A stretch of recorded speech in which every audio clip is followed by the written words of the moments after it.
What's going on, guys? So I am out here at the dump trailer about to do a very, very important modification.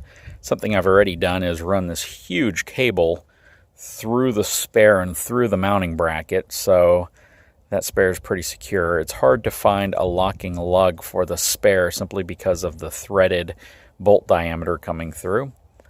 But huge upgrade. Should only take me a second. Ready, and there we go. Got to have Old Faithful flying from the trailer, but I think it looks pretty good. All right, guys, hang tight. I'll be right back.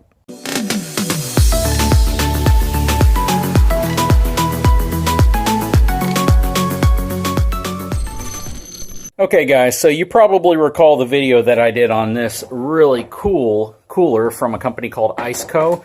This is the JP50, which is their 50-liter cooler. This thing is super cool, no pun intended. But I want to see how much power it actually draws from a DC source. So I have my Jackery box here, and this is their higher power version of it. This is the Jackery Explorer 500.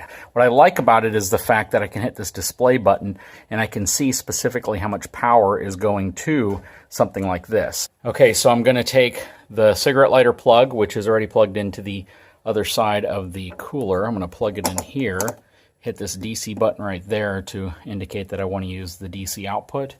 Hit the power on here. It's 25 degrees inside right now because I was using it earlier. And I want to show what the power output is on the Jackery. So that's cool. 43 watts right now, and the compressor is running on here. It is humming. So this really doesn't use much power. And if you have a battery setup like this, whether you have the Jackery version of this or you have the other brands that are out there, it's pretty nice to know that this draws very, very little power from something like this. So that means that I could have this Iceco cooler or freezer plugged into this without actually drawing off of the inverter I plugged in here, and I should be able to get that cooled down really quick. If you recall from the initial video I did on this, where I was kind of showcasing all the features about it, I plugged it in, and within about 40 minutes to 45 minutes, I had it cooled down to -4 degrees. Of course, if the ambient temperature were higher, it would probably take a little bit longer than that, but what I can tell you is that it cools down very quickly. So what's going to be really nice about this is, no matter where I'm at, if I take this and I take this Explorer setup from Jackery, or even the smaller version, I'm going to have enough power to cool this thing down and keep it going. And that is this setup running off of a 12-volt DC auto-style plug, or cigarette-style plug. If I have this plugged into a wall outlet, of course, then it's just going to pull directly off of AC power using the other cable that's included with it. And it even has an adapter cable in here as well. So it is definitely a versatile setup. I love the fact that the Jackery box provides me power in all sorts of different environments, and I love the fact that the Iceco cooler is going to give me the ability to either refrigerate or freeze anything that we take with us, whether it's a long camping trip, whether we just take the truck out and we go to the beach. This is a really cool setup. Anyways, guys, stay tuned for the rest of the video. So check out this new addition to the truck. This is the Amp Bed Step 2. Essentially, it's a step that I have positioned between the cab of the truck and the bed here to give me a little bit more elevation to get into my toolbox. It is relatively easy to install, but what I'll tell you is that nothing really lines up as smoothly as they claim in the instructions. It was kind of a challenge to put the whole bracket together because, again, nothing lined up exactly how they said. Now, underneath the truck, you can kind of see the mounting bracket and how it works. It simply goes up into one of your body mount positions here, and then you have these two reinforcement brackets that come off of it.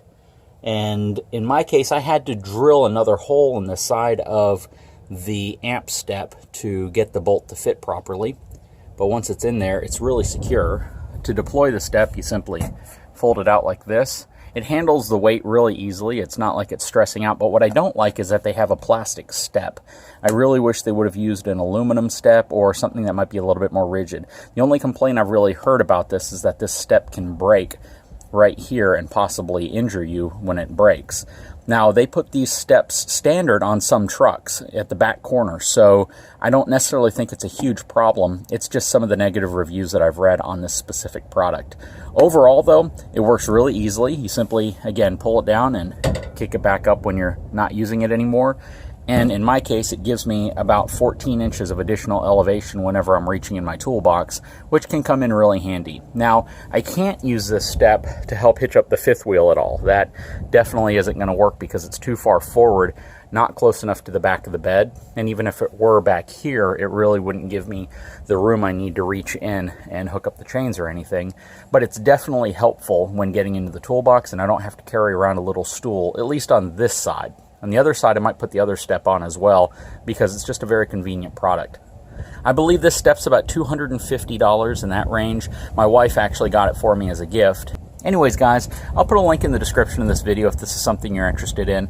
I know they make these for the back corners of the truck bed as well, and they also make it for the other side. But as of right now, this is where I'm going to keep it. Anyways, guys, if you haven't had a chance, please take a moment, subscribe to my channel, give me a thumbs up, and we'll talk to you again very soon.